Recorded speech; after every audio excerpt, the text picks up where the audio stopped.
Then the risk parity part of it is recognize that to build actual balance, you need roughly equal risk contribution from all these assets so that one asset does not overly influence the total returns of your portfolio. So I mentioned 60-40 is not that well diversified because the 60 is a lot more volatile than the 40 and it's overweighted. So to risk balance them, you need to own more of the less volatile assets, own less of the more volatile assets so that you have roughly equal risk contribution from all the assets, which allows you to have a more diversified allocation.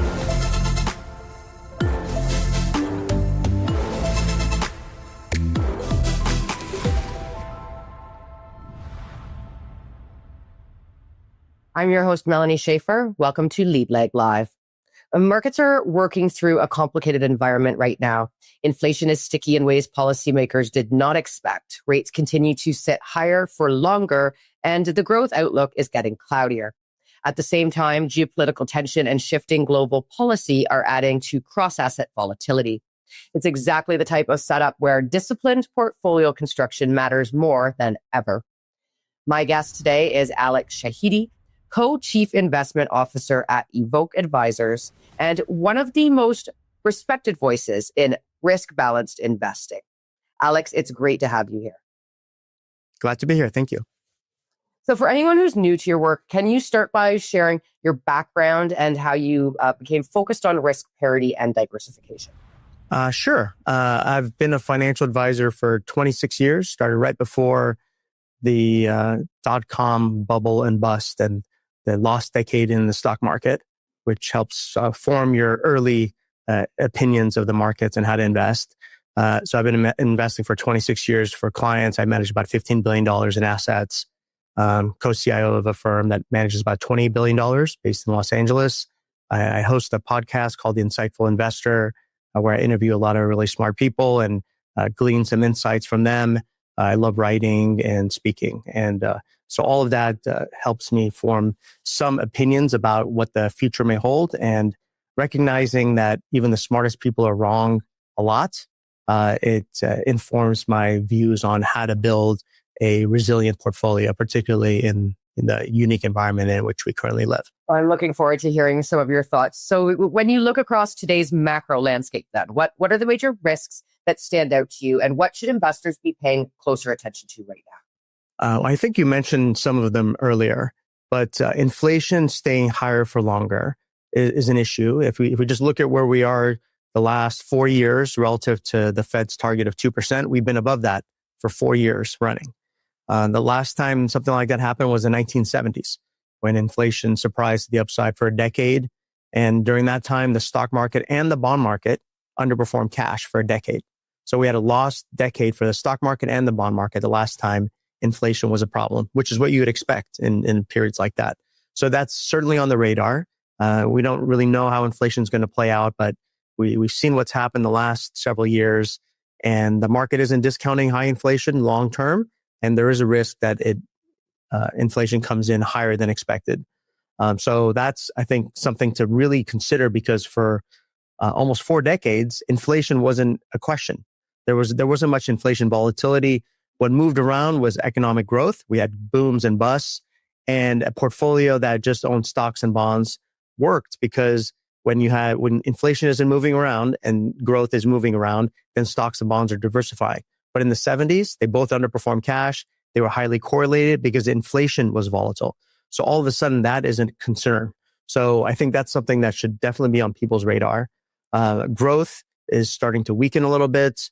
It's been resilient for a very long time. I remember after the massive tightening in 2022, almost everybody said, 23, we're going to have a recession. Every time there's an inverted yield curve, anytime the Fed tightens that quickly, we have a recession. And what happened? No recession.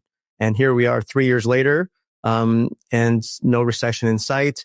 But recessions are always a surprise. I don't remember the last time everybody predicted a recession and it happened. Usually something occurs and it comes out of the blue. So we should always be mindful of that.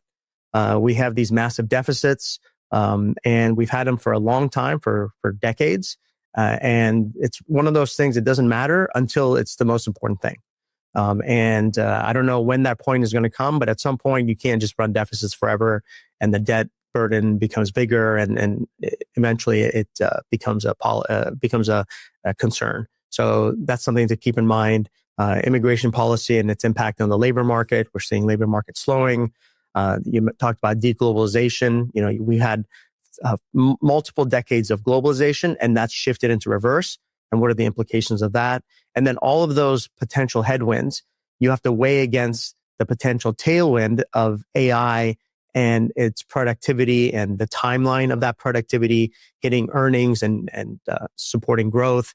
And so I think of it as you have these major forces at play, massive in terms of magnitude.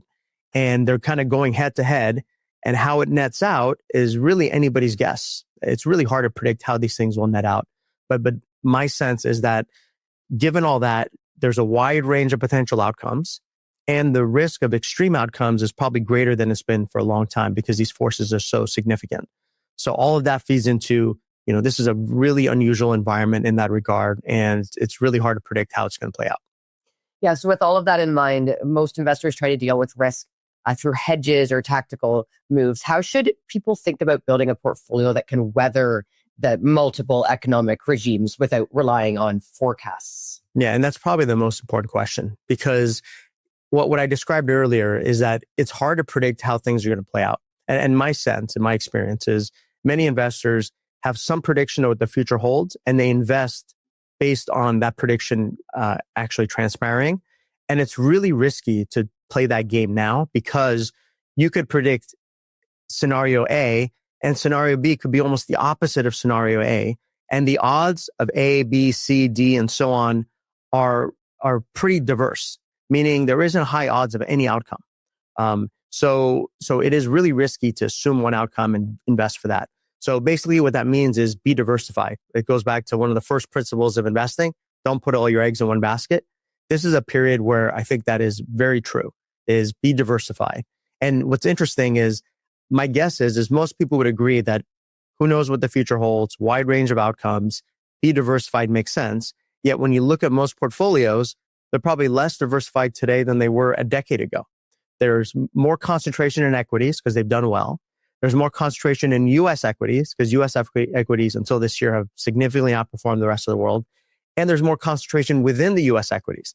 And the concentration within U.S. equities are a lot of these big tech companies that are competing with each other. So there's far more concentration today in portfolios. And we live in a world where you probably want more diversification than you have in a long time. So there's a pretty big disconnect there. And oftentimes investors, their portfolios reflect what's worked in the past. And it seems like the environment is shifting. And the next 10 years is probably going to look very different from the last 10 years. I don't know when that inflection point is or if we've already passed it. Oftentimes you don't know until years have passed and you look back and it was obvious, right? Everybody knew this was going to happen. When you're living through it day by day, it's not as obvious. So all of that feeds into be diversified. And my sense is most people are not that well diversified. Yeah, and talking specifically about diversification, you, Alex, have a much more specific definition of diversification than most investors probably use. How do you define true diversification? And why do you think so many portfolios fail to achieve it? I think you have to have in many ways, you have to be a market historian. You have to study markets for 100 plus years.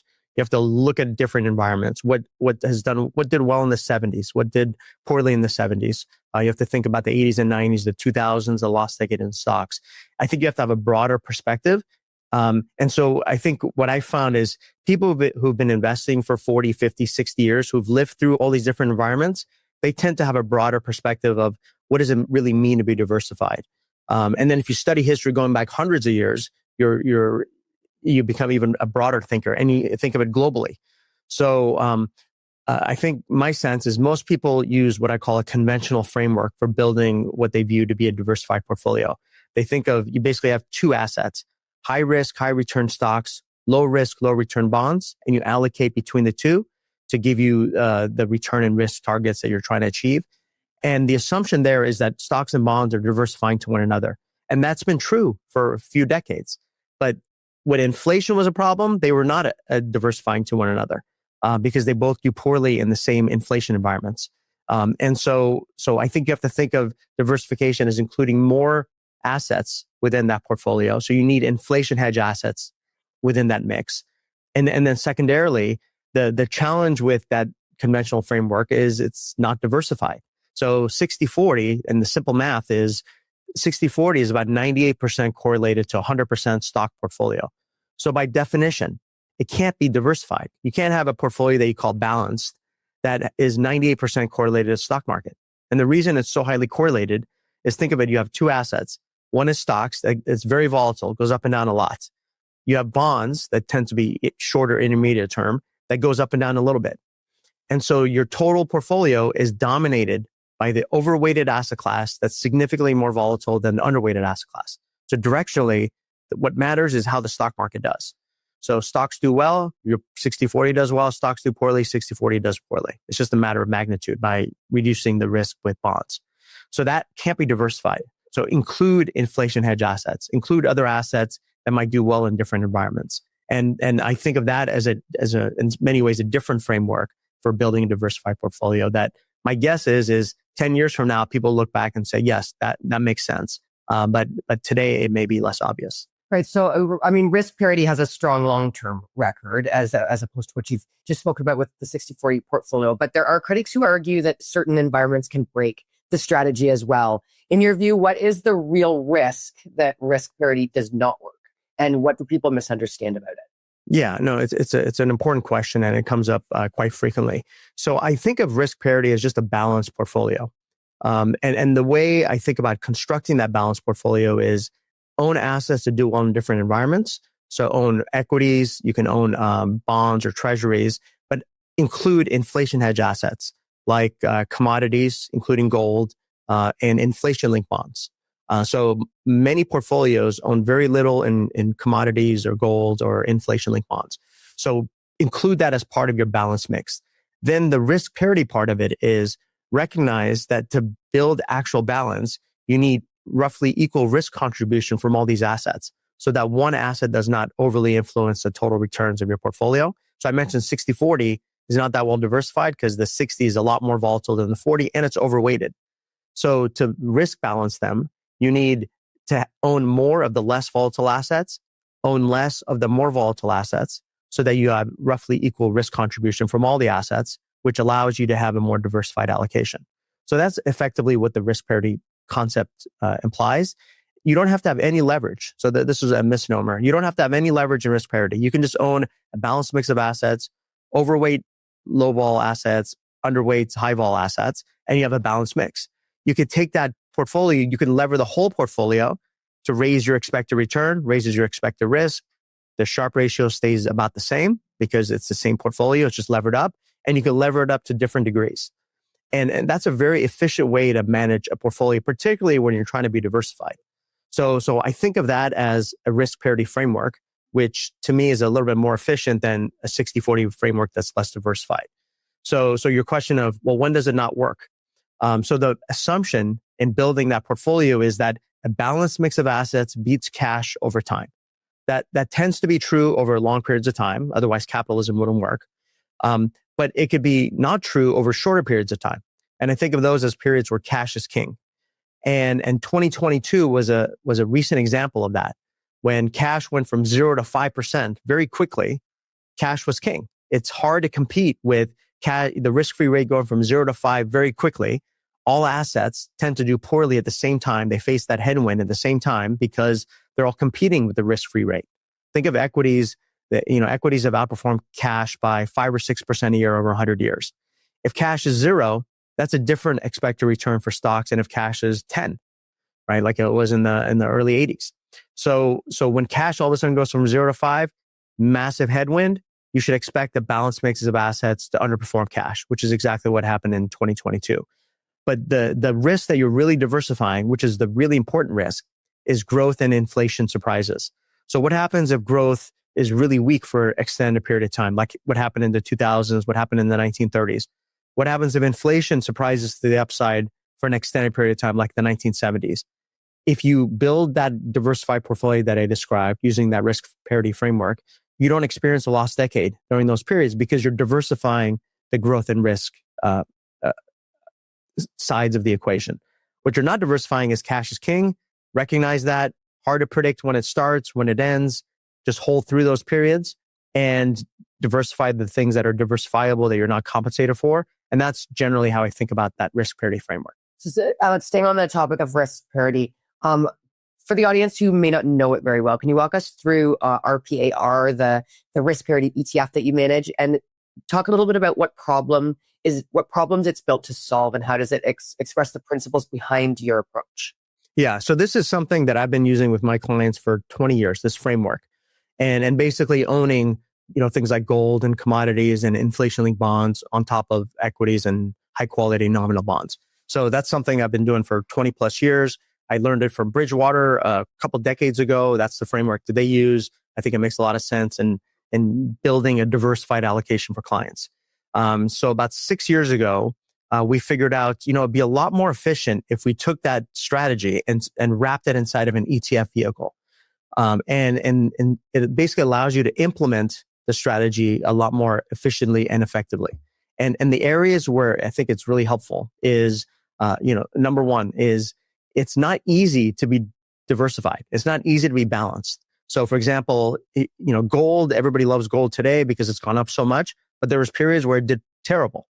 And those are the periods you have to own it so that you can enjoy the benefits of the run that we're seeing currently. It's too late to buy it after it's up, 50, 60%. So it's hard to do it in size. Same thing with treasuries, inflation-linked bonds. Both of those have been negative the last 5 years, long-dated treasuries and tips. But those are great diversifiers in a portfolio.